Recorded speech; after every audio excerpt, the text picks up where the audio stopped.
Почитувани, продолжуваме со Студио 10, со вториот разговор. Гостин е доктор Филип Петровски. Петровски, добар ден и благодарам што ја прифативте поканата. Посебна некоја најава не треба. Сте ни гостували и во Студио 10 и во другите емисии во рамките на Телевизија 24. Еве, повторно ве каниме со цел да ги проанализираме светските случувања, бидејќи тие и нас не допираат, не сме изолирано острово и ги трпиме и убавите нешта, меѓутоа и неубавите, се разбира. Така е, светот се менува со огромна брзина. Така. Ми се чини дека, како и за се друго, ние не сме баш свесни што се случува, не вложуваме многу напори и енергија и немаме многу вака јасна визија каде тера светот, а каде тераме ние и дали сме во иста позиција или јукста позиција. Затоа сакав со првото прашање, нели се случуваат некои глобални поместувања, дел од државите трчаат да ја фатат смислата на сето тоа, дел се само неми посматрачи, веројатно и согласно својата, не знам, местоположба, својата економска кондиција, политичката тежина, геостратегиската тежина, иако Македонија има таква тежина и овде земјите од Западен Балкан, бидејќи се наоѓаат на некоја раскрсница, меѓутоа на внатрешен план се такви какви што се, сиромашни, разединети, поделени, па и тоа што го имаме како можност да го искористиме во дадена прилика некако како да не ни се дава, како да кажам. Јас мислам, Мира, дека ние прво немаме јасна стратегија откако постоиме како држава самостојана во 90-тите, што сакаме да направиме со себе. Од самите 90-ти години почнавме со отстапки и практично, нели, како жени кои ќе почнат со дотерување, со филери и со пластика, на крај не знаеме како изгледала на почетокот жената. Така што и ние не знаеме на почетокот каква беше Македонија, комплетно се смени од уставот до уредувањето. Ние правевме отстапки, теза ова, теза она, на крај не добивме скоро ништо, така што државата се наоѓа во еден процеп во моментот и јас не гледам јасна визија што е тоа што сакаме да го направиме.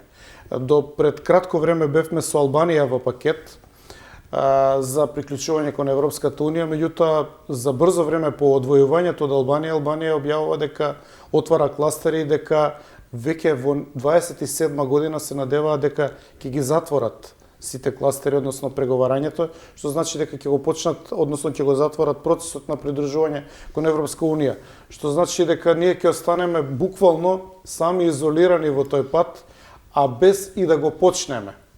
За мене тоа стратешки недостаток на визија. Јас не гледам во последниве година дена никакво поместување, дури мислам дека доброволно е закочен тој процес на приклонување, односно приклучување кон Европската унија и она што мене ми пречи е оставањето на Македонија на последниот перон во Европа поради мисечини лични интереси на одредени групи. Имено, ако ние сме надвор од тој процес, ние сме надвор од тие норми. Јас често споредувам со Хрватска, бидејќи тие ми се еден пример, нели, порано бевме и во заедничка држава. Гледам дека, например, во Хрватска... Едно време се меревме со Хрватска, нели, особено за НАТО, кога беше, нели, таа регатата... Така бевме и заедно со ЈАТО во НАТО и така натаму. Меѓутоа, Хрватска е далеку пред нас. Јас гледам дека таму одредени процеси на корупција се сосечуваат во корен и се ми се чини дека на одредени политички гарнитури или на политичката елита и одговара да сме надвор од такви процеси, затоа што во таквите процеси вие имате, да речеме, фронтменот на Хладно пиво беше во притвор минатата недела, купил некоја земја некаде у некоја недојдија во Хрватска за 9 евра по квадрат. А вие имате во Македонија во центарот на Тетово да се продадат 7000 квадрати по 1 евро од страна на гарнитурата што го владее Тетово. И на никој ништо. Така што ми се чини дека овдека е добро да е село без кучиња, да сме надвор од тие европски процеси, како некаква попатна станица, како некакво место за перење на капитал, како некакво место каде што не владеат законите. Така што очигледно дека на некој му одговара ние да стоиме во место. Так. Но еве колку и меѓународната заедница или колку самата Европска унија некако како да не знае што да прави со процесот за проширување, односно има двојство. Тоа го покажуваат и еве две најнови вести, да речеме, на тој план. Германски Франкфуртер Allgemeine Zeitung денеска објавува, вика, во коалицискиот договор на идната сојузна влада за Германија, нели зборува, вика, има само пасус од 4 реченици на кои досега му се посветувало, нели, малку повеќе внимание, меѓутоа сега тој пасус за проширувањето на унијата е сведен само на 4 реченици. Еве како гледа новата германска влада, која што Германија е локомотивата на Европската унија, со тоа и на самите процеси, вика, проширувањето на ЕУ и нејзиниот капацитет за прием на нови членки мора да одат рака под рака. Значи, они ќе видат ако има капацитет за прием на нови земји, океј, тогаш може би ќе понуди некакви си механизми за помрднување од мртва точка на земјите кои што утре друген треба да станат членки. Затоа, вика, најдосна со следното проширување потребна ни е внатрешна консолидација и реформа на унијата која институционално ќе ја зајакнува. Вика, тоа е првата половина од тој пасус, или двете реченици, а втората, принципот на консензус во Европскиот совет не смее да стане кочница за донесување одлуки. Ова е добро, нели? Ова во принцип важи и за преостанатите одлуки со едногласност во Советот на Европската унија. Значи, они сега заговараат реформи за начинот на носење на одлуките, не само за процесот на проширување, туку и во принцип за сите други политики на Европската унија. Па дури после, бидејќи они како велат нови земји, тоа се нови можности за нови вета, поставување едни меѓу други, едни кон други. И ако не се усогласи таа политика, тешко дека нешто може да се мрни. Одамна заговараат принцип на промена, на промена на начинот на одлучување. Еве и да не ги значи издвојуваме или како да кажам, да не ги браниме домашните елити, независно сега е ВМРО, претходно било СДСМ, утре не знаеме кој ќе биде, малку и Европската унија мора да признаеме дека од време на време како да лавира во тој процес на јасни правила на игра, нели? Точно е, Европската унија е многу комплексен организам, значи политичка структура која што еволуира и таа се менува. Одеднаш Европа се најде со кратки ракави по наглата промена на политиката на главниот сојузник американците, мислам на Европската унија. Се случува прв пат по Втората светска војна промена и во меѓународните односи, поставување на сосема други принципи светот, на работите. Дали светот, како што го знаевме до сега, извини, ти улетувам со прашање, некако беше спремен за вакви поместувања кои што ќе дојдат брзо, кои некако како тригер за сето тоа беше победата на Трамп и новата американска администрација. Она што јас го гледам, а јас ова и го предавам, значи ова се дел од меѓународните односи и предметите што ги предавам на факултет. Значи практично ова е заговарање на нова Јалта, тоа често го зборуваат веќе аналитичари, дека се заговара нова поделба на сфери на интерес и практично тоа би било напуштање на 45-та и воспоставување на овој начин како функционира светот со вакви меѓународни односно со Обединетите нации кои што го гарантираат тој начин на живот. Гледаме дека се воспоставува дури и на Балкан нови воени коалиции. Тоа не беше принцип до сега. И во тој контекст и поширокото прашање за Германија, Германија исто се бара себе. Она се наоѓа како локомотива на Европската унија, меѓутоа во безбедносната перспектива Европа нити е доволно јака, нити има доволно воена индустрија, нити има доволно воена машинерија и активна армија. Така што комплетно се менува целото опкружување. Во тоа опкружување треба се прилагодат и Германија и Европската унија Германија како дел од Европската унија. Значи прилично е комплексно.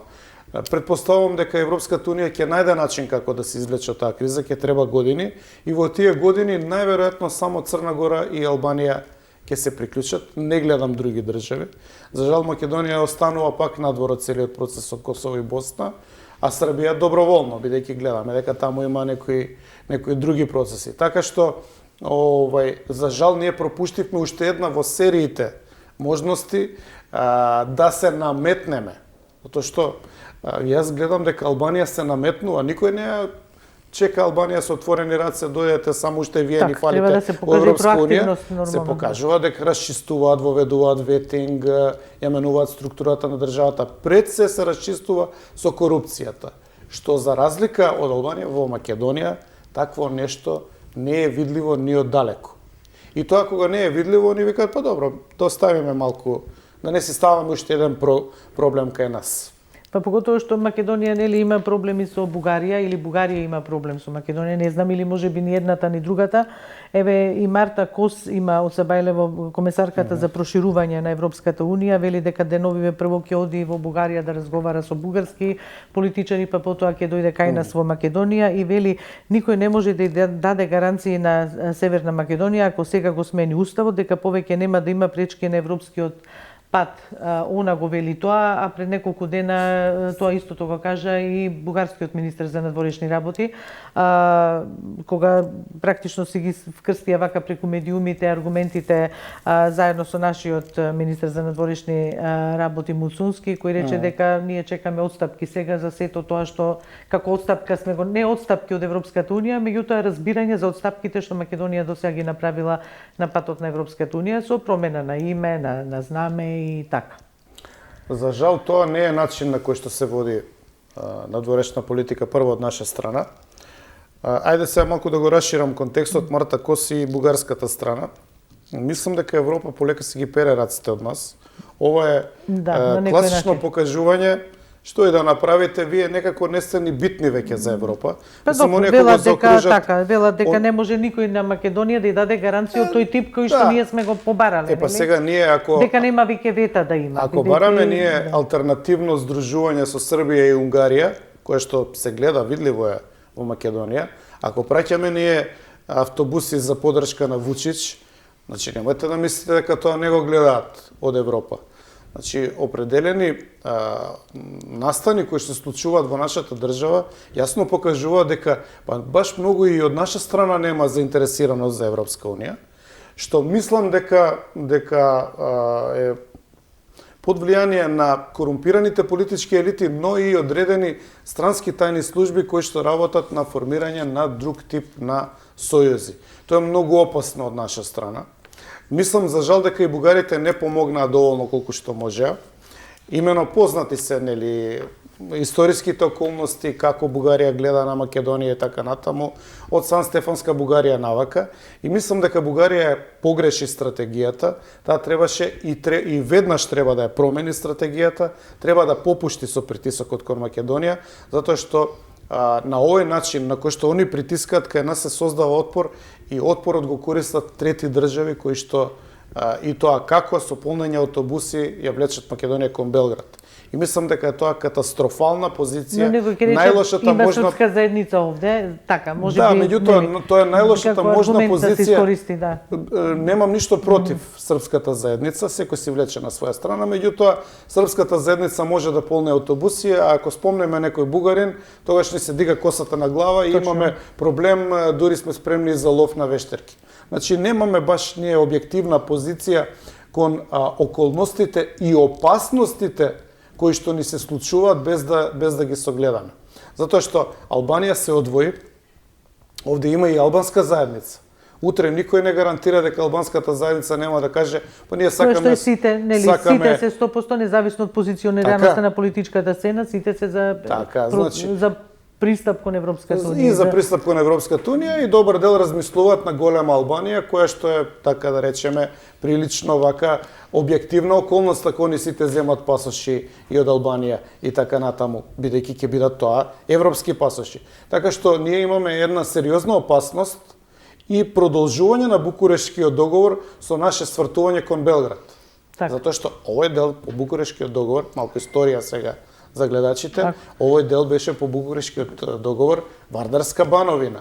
И практично самостојувањето на Македонија во 1991 година на некој начин го измести, да не речам, поништи Букурешкиот договор и поделбата на Македонија од 1913 година. И автоматски тогаш се јави Грција како кочничар на постоењето на Македонија, нели почнаа со знаме, со име и така натаму и не држаа, не малтретираа до 2016 до Преспа, затоа што не беше тоа дека се појавила Македонија, туку беше затоа што Букурешкиот договор една од целините која што тогаш беше избришана како име, бидејќи ова не беше Вардарска Македонија кој што некој милува да ја каже, ова беше Вардарска бановина. И сега наместо ние да градиме една позиција кон Европа, Бидејќи во Европска унија Македонија пак би била културно обединета, или таа територија што е поделена 913. Ти знаеш дека ја често зборувам на таа тема. Да. Ние се враќаме во една позиција на Вардарска бановина. И сега, ако е тоа поради српското малцинство, во ред, меѓутоа опасностите се далеку поголеми. Околу написот на германскиот весник Frankfurter Allgemeine Zeitung, тој вели дека и околу проширувањето, нели, вика конечно секое ново полноправно членство ќе донеси дополнително на што рековме право на вето во Европската унија, па така ќе се зголемат можностите за вето, а вели ако се случи, нели, да се случи некаков си бран, нели, нов за проширување, тогаш веројатно ќе треба и проруски настроени држави од тој регион, меѓутоа Македонија не ја спомнува како проруски или држави во кои што е евидентно руското влијание, туку ги спомнува Србија и Молдавија за сега. Па не, ние сме подизведувач. Така ли? Кај нас нема потреба од проруско влијание, има просрпско влијание, а тоа е малтене едно те исто. Така што има и индиректни начини на спроведување на влијание. Баш кај што ние како држава, да не речам нација, народ, имаме сосема нејасни визии за тоа каде треба да се најдеме во иднина. Јас сум сигурен сега да прашате на улица дека добар дел од македонците би сакале да сме Руска република, а нема ни една причина за тоа. Така што знаете, и Марта Кос и другите кога гледаат на состојбата, отисум даже се прават постојано, така и они се позицираат. Во таа насока за мене мислам дека беше историска грешка ако веќе не добивме јасна, нели, карт бланш, менјаме име, веднаш НАТО и веднаш почнување на преговори со ЕУ, нема дополнителни услови. А ние вака се ставивме во една ситуација да они велат, поке, они сменија знаме, па сменија беа под привремено име, па сменија име, па сменија устав, па сега може да сменат што затреба, затоа што такви се, они менјаат под притисок, попуштаат. Кажете ми вие мене една друга држава во Европа што така би постапила, или историски пример? Нема.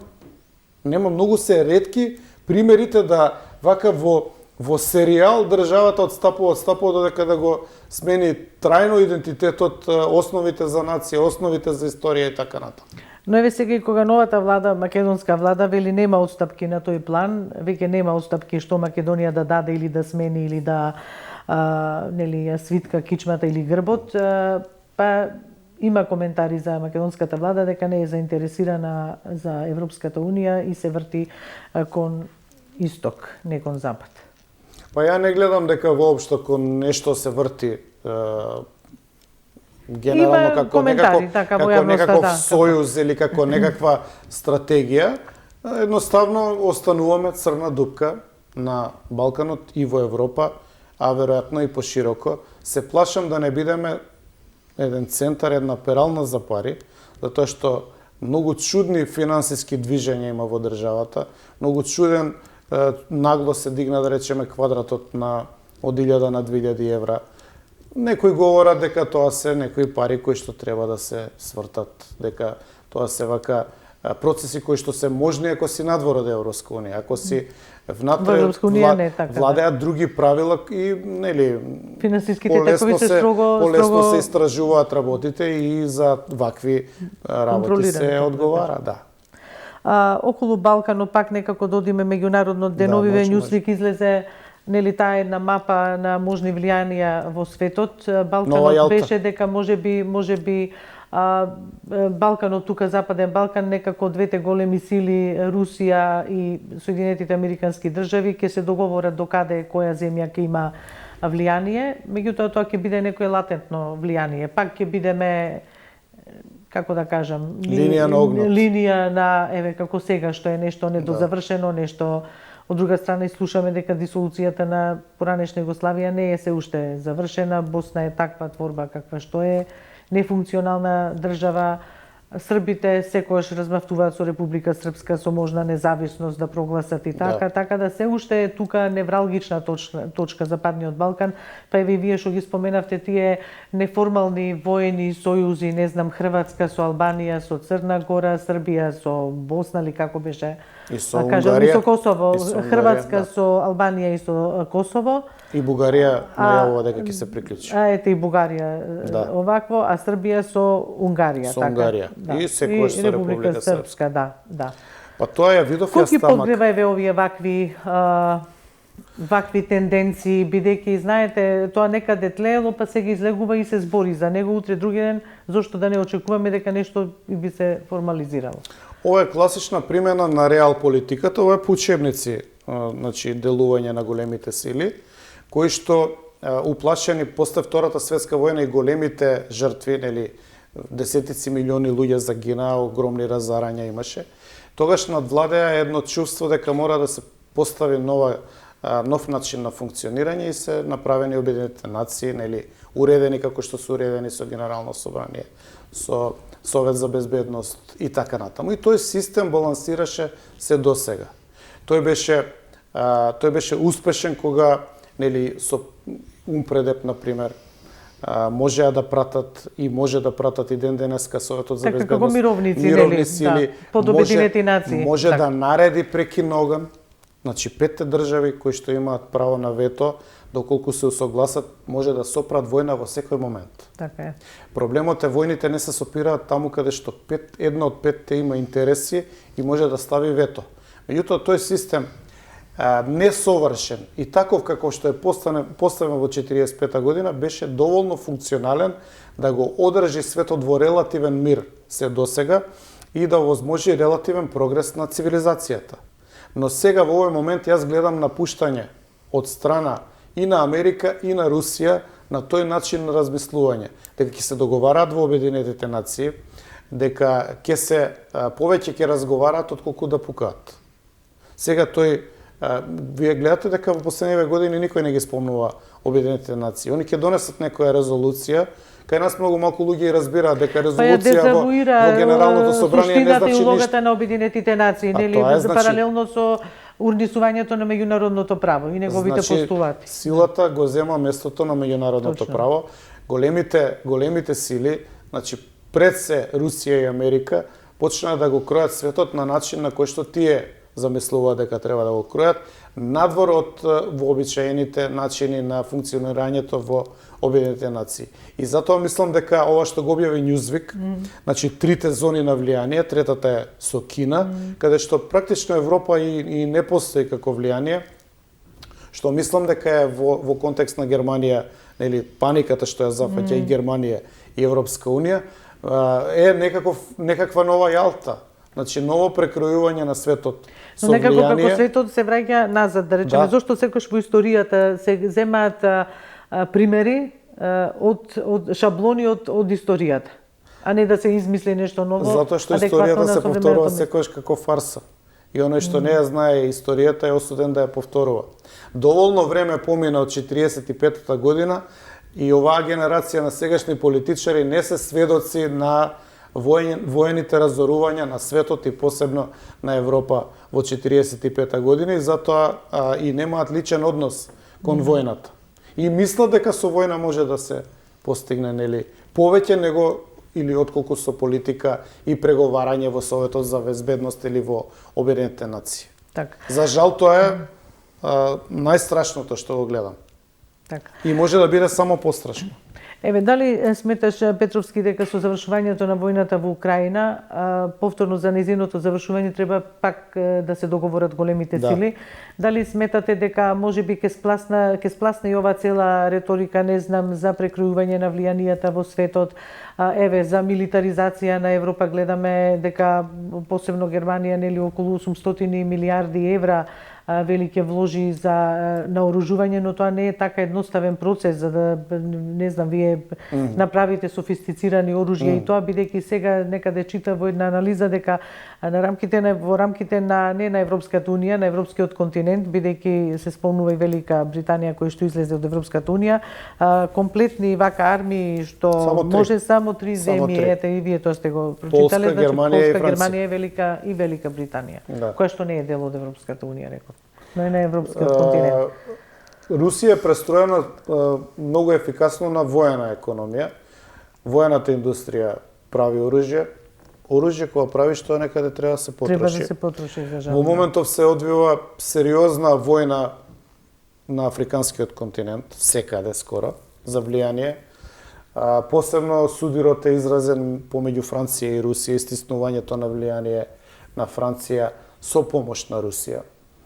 Американците горе сакаат во Гренланд да влезат, што би се рекло, нели, милом или силом. Има нова пресметка дека за 2,2 милиарди евра би чинел сега Гренланд, да речеме. Тоа ништо не е. Да. Тоа ништо не е. Тоа исто се баја. Тоа од Саваља до доручек или доручек за Трамп. Панамскиот канал. Кина има невралгична точка околу Тајван. Русите и понатака сега велат да не се навртиме на Балтичките републики трите. Таму владее целосна паника. Јас бев пред 5-6 месеци во Латвија и очигледно и видливо беше НАТО влијанието. Во хотелот во кој што бев имаше НАТО офицери. Тоа русите мислам дека ги нервира ептен, бидејќи тоа е да речем во нивниот двор, Така што јас гледам дека она што го објави Newsweek како прераспределување на влијание би било двете Америки по некаква Монроова доктрина и предпоставам дека Трамп за да се упише победи дека нешто променил, односно и додал на влијание глобално на Америка со Гренланд и со Панама, дека ќе се согласи да отпадне Украина од нивно влијание и можеби дури и Балтичките републики, што ќе го смени светот и ќе го смени меѓународното уредување, она што го зборувам. Едноставно ќе стане излишно да се дискутира во Обединетите нации, кога они може седнат да се договараат, кај беа во Саудиска Арабија, делегација на американците и делегација на русите. Така, сосема трета локација, после тоа отида во Истанбул. Нов начин на договарање. Каде што рекоја дека Украина не е тема, иако мислевме дека ќе донесе тој истанбулски руско-американски контакт, можеби некаков пробив во разговорите за можен мир во Украина, меѓутоа стигна изјава од таму информација дека Украина воопшто не е тема на тој разговор. Значи, они не договараат само Украина, они ја договараат мапата на светот. Јас не слушнав русите да кажат, чекајте, имаме проблема кога Америка го земе Гренланд. Значи, очигледно дека има некакви договори кои што ние не ги знаеме. Оти Гренланд не е некој островче мало, тоа е прилично големо влијание таму, горе на север и стратегиско распоредување кое што може да влијае на остатокот на планетата преку северниот пол. Така што очигледно дека се договараат, ама се договараат на начин кој што не е вообичаен, бидејќи Обединетите нации, седиштето на ЮН е токму за тоа, за да се договараат. Сите држави имаат мисија. По пат на преговори да се дојде до решение. Значени амбасадори во Њујорк. За тоа е воспоставен и Советот за безбедност. За да може за било кое невралгично прашање или конфликт во светот да се состане за 24 часа. Да подсетам дека Лавров, пред да биде министер за надворешни работи, беше амбасадор во ЮН. Што значи дека тоа е замената. За да не се лета по светот и да не се закажува во Саудиска Арабија, па не знам во Јужна Африка, па во Нов Зеланд, сите се таму присутни на дневна основа, таму да ги решаваат прашањата и може веднаш да се свикаат. И затоа е воспоставен на тој начин Советот за безбедност. Да може веднаш да заседава. Тој бил смислен во убаво време како концепција, меѓутоа со пак повторно да кажам, со непочитувањето на меѓународното право, со некористењето на неговите механизми за да се дојде до трајни решенија, некаде ја имаме за жал оваа состојба што ја имаме, и пак ќе речам некои земји се трудат да фатат замаец каде другите како нас мали земји што сме неспособни. И овде на Балканот во принцип едноставно се чудиш и чекаш кој ветер на каде ќе те однесе, предпоставувам. Петровски, во вакви услови дали можеве да се зборува и за проширување на Европската унија и за таков концепт? Може ли да очекуваме дека сега може Европската унија и да го забрза овој процес? Сега независно од вакви онакви написи, информации што доаѓаат за тоа како на процесот на проширување гледаат одделни земји во Европската унија.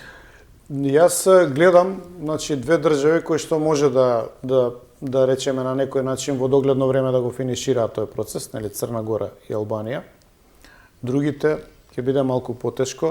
Бидејќи Србија има неколку поглавја, односно кластери сега како се вели поново. Со години стои. Точно. Србија стои со години и Србија во моментов нема придвижување напред. Не само во моментов, туку со години назад нема придвижување напред, меѓутоа мислам дека во Србија тоа е и дел од внатрешните процеси, дека на нејзе исто така и одговара. Србија е единствена, нели, која што не воведе санкции и не се одвои од Русија јасно и гласно. Така што тоа е внатрешна одлука на Србија, а поради таа одлука има и одредени немири внатре кои што се случуваат со месеци.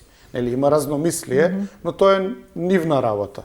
Другите држави, еве на пример Македонија, ние викаме сакаме, значи декларативно не викаме на пример еве нема санкции да воведеме на Русија, ние воведовме санкции на Русија, дел сме од НАТО, викаме дека сакаме да бидеме дел од Европската унија, меѓутоа не правиме ништо конкретно. Добро, нашата надворешна политика нели 100% е пресликана со Европската унија, така, да речеме, нели има но напредок нема. Така, но напредок немаме, да. Да. Така што ја мислам дека, нели, како што реков и на почетокот на емисијата, овде ќе остане овој простор да врти во место. Што значи дека нема да се случат ни уставните измени сега во ова, да ве прашам дали би се случиле уставните измени, иако како велат барем не до локалните. Гаранции нема да се, да, барем не до локалните избори. Барем не до локалните, да. Гаранции нема. Јас мислам дека начинот на кој што се закопавме во ровови со Бугарија е погрешен. Па ќе кажам, и пристапот на Бугарија е погрешен. Пристапот на Бугарија отвори врата кон Вардарска бановина. Тоа е нешто што историски бугарите највише го мразеле. Значи, нели, ако они имаат одредени позиции да не ги објаснувам, пристапот им е погрешен. Значи, требаше да се форсира пријателство и требаше да ве потсетам, Бугарија 99-та година ни даде не знам колку 50-100 тенкови. Значи, колку и да се смета тоа за погрешен потек, ја мислам дека беше потек кој што ја предвиде и 99-та Косово и 2001-та војната. Да не спомнувам дека имаше и камиони со оружје кои што доаѓаа преку струмичките таму погранично преку тој дел. Значи помага, имаше друг пристап.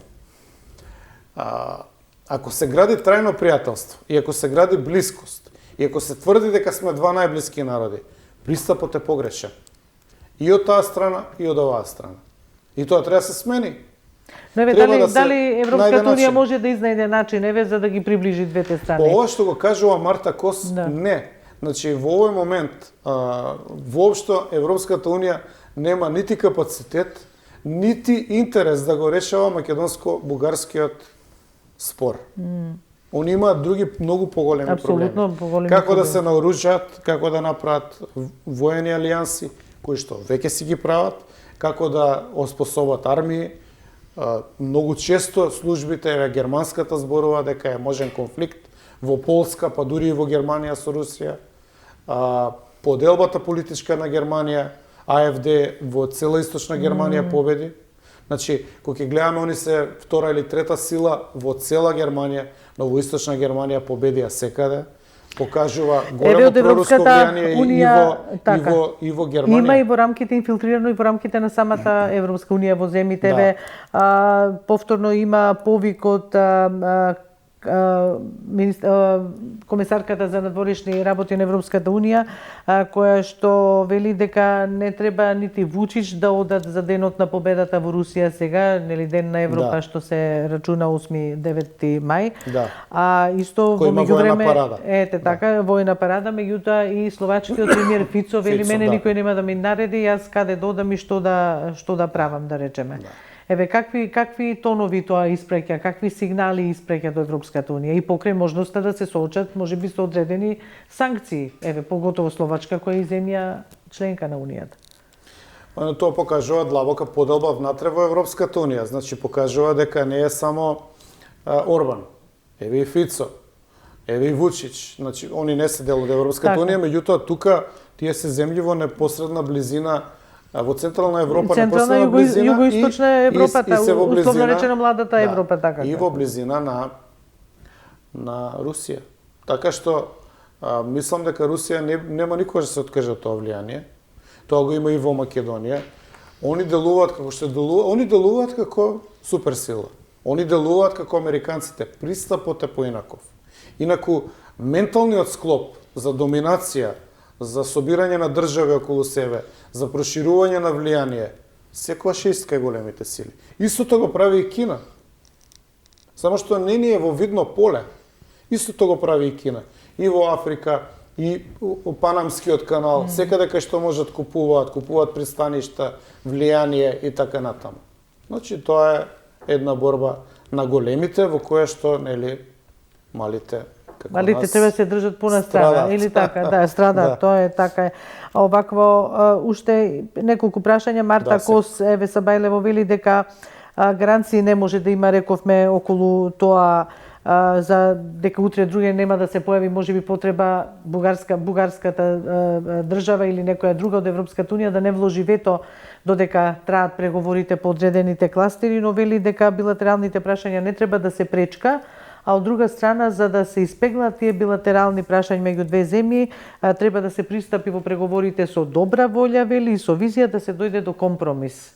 И самото ова зборува дека нема натежнување на едната или на другата страна, дека решението до кое би дошле Бугарија и Македонија треба да е плод на компромис. Значи да има добра волја. Да. Еве го примерот на Хрватска и Словенија. Нели има проблем? Така, они стана членки, мислам, плодите на Пиранскиот залив. Ама се договорија. Да. Па сега... Но им беше возможено да, нели, и почнат преговори, и членки стана и арбитрерно после... Така, ама се договорија. Да го надменат спорот. Нека седнат овие нашиве Ајнштајни, што седат во Министерството, нека го проучат моделот, нека отидат да побараат помош од Хрватска и од Словенија, нека и кажат на Кос, дајте да видиме по тој модел. Ајде, не кој може. Кој би бил компромисот, да речеме, каде можеме, во што можеме компромис да најдеме. Дај нека, јас не сум видел иницијатива да ја кажат на Кос, ајде да се видиме у Загреб, викнете ги хрватите, словенците, бугарите, седнеме, не само билатерално, тројна, четворна средба. Ја не сум видел од наша страна никаква иницијатива. Ја гледам импровизација. И од другата страна, да не бидам разберам погрешно, не навивам, ја гледам дека проблемот, они се оградуваат од проблемот затоа што не гледат цивилизацијски и културен пристап. Значи, како може хрватите и словенците? Па, кога влегува сега они во Шенген, имаше една слика што ми остави многу голем впечаток. На Нова година нели влегуваат и они идат некое село на граница меѓу Словенија и Хрватска и си наздравуваат комшиите со шампањ, као ај па да пак бидна како што некош беше, кој што беше во Југославија. Да. И сега они успеа да најдат начини и да се, бидејќи нели хрватите и словенците не се исти народ, различни народи. Наздравуваат како први комшии да се. А тоа кај нас е невозможно. Сега овие го гледаат, се викаат што ќе зимаме проблем. Да. Што ќе си зимаме, ќе става цела Европа ќе стави Босна во трње. Тоа го нагласува и вестникот германскиот. И она затоа вика, ај вие таму видете што ќе правите, па ако најдете решение, јавете ни се. И пак ќе кажам уште еднаш, Бугарија мора да ја смени политиката. Таа е поголема држава, таа треба да попушти. Еве мислам, не знам дали можам појасно да кажам. Треба да попушти во знак на добра волја, во знак на сите историски околности и во знак на дезинтегративните процеси кои што оконтрер, значи се ствараат и воените сојузи и игранките во кои што е вовлечена Македонија, бидејќи не може да си го продолжи слободно патот кон Европска унија. Значи треба да попуштат. Така.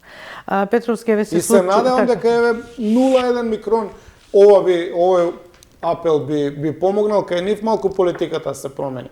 Не знам да прифатат нешто кумулативно да важи од тогаш, од не знам, од попосле, да покажат една добра волја. Да прифатат дел од нашиве предлози, да речеме. И тоа не поради нашите, поради нив самите себе и поради поширокиот контекст на Балкан.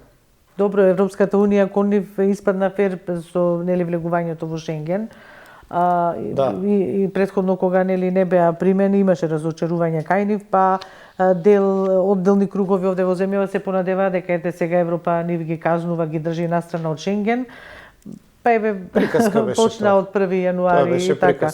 Тоа беше приказка за домашна употреба, меѓутоа таа приказка добра, и сите погодности на бугарската држава, многу политичари актуелни, па дури до министерско ниво во држава ги користат.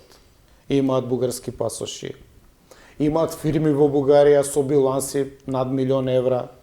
Значи, тука се расправаме со бугарите, во ровови сме, а од друга страна имаме банкарски сметки, фирми и бизниси што да речеме, и пасоши и си работиме од таму, а народот врти во место.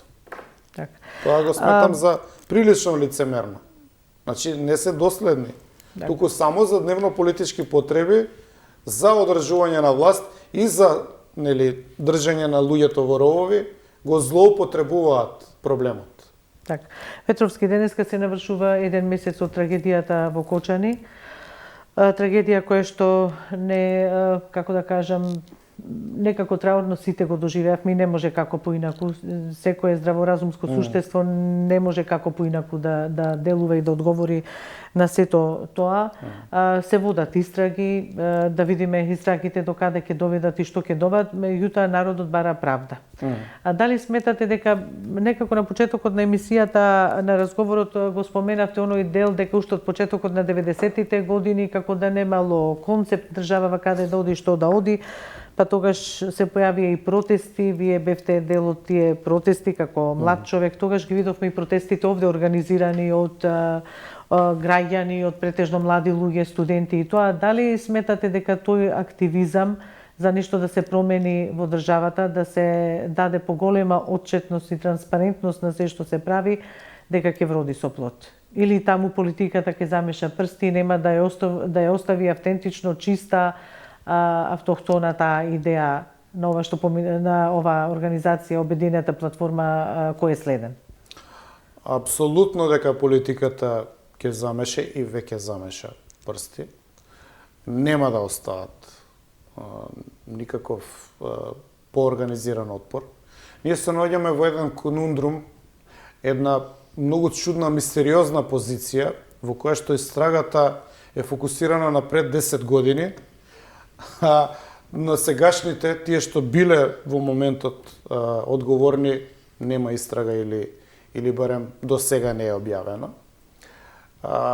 Меѓутоа, трагедијата е толку голема, толку страшна, тоа е како мала атомска бомба да е фрлена врз Кочани, што колку и да се покрива, да се бара начин со пропаганда, да се бара со притисоци, со месни комитети кои што идат до луѓето дома да ги тргаат, да не протестираат, тоа нема да успее, затоа што, велам, енергијата е толку голема, страшна енергија, страшна карма, страшна мака има во луѓето, што мислам дека тоа нема да успее. И за мене е чудно, бидејќи, гледате сега, вие имате уапсени градоначалници или началници у полиција пензионирани, или инспектори пензионирани кои што се од пред 5, од пред 10 години на власт. А власта се нервира што искачаат некои млади луѓе да бараат правда. Ако се сите што се уапсени од поодамна и тие се виновни, јас би ги стимулирал протестите како власт. Еве, стискајте да ги најдеме сите, да ги затвориме, да одговараат и да се расчисти со корупцијата. Меѓутоа, уапсени се некои стари и одамна истрошени функции, а сегашните не се. И плюс, тие што протестираат, што бараат, значи децава не бараат да падне владата. Они бараат правда. Така испорача неколку Они така, колку што бара транспарентност за бараат правда. Така, бара транспарентност за истрагата, нели како се води и што се води. Зошто тогаш власта тоа го смета дека е против неа? Ако бараат они транспарентност и расчистување со корупцијата.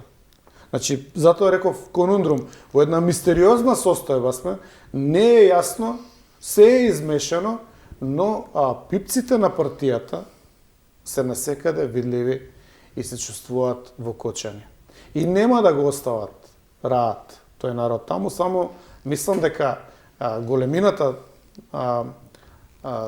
тежината на оваа трагедија едноставно е многу поголема од влијанието на партијата и допрва ќе има. Затоа велам дека граѓаните веќе мислам дека не можат да преминат преку една толкава огромна загуба која што се случи последователно после неколку такви огромни загуби со загинување на поголема бројка на луѓе во еден даден момент во една несреќа. Мислам дека граѓаните веќе немаат простор да толерираат и никакво и паушално однесување или власт на било кој поединци во таа хиерархија, кој ли бил се одговорен дали во минатото, тоа сигурно било и од порано нешто не се водело сметка и сега дојдовме до ваму доке што дојдовме за жал со еден многу неубав и трагичен и морничав епилог. Петровски, благодарам што бевте дел од ова издание на Студио 10.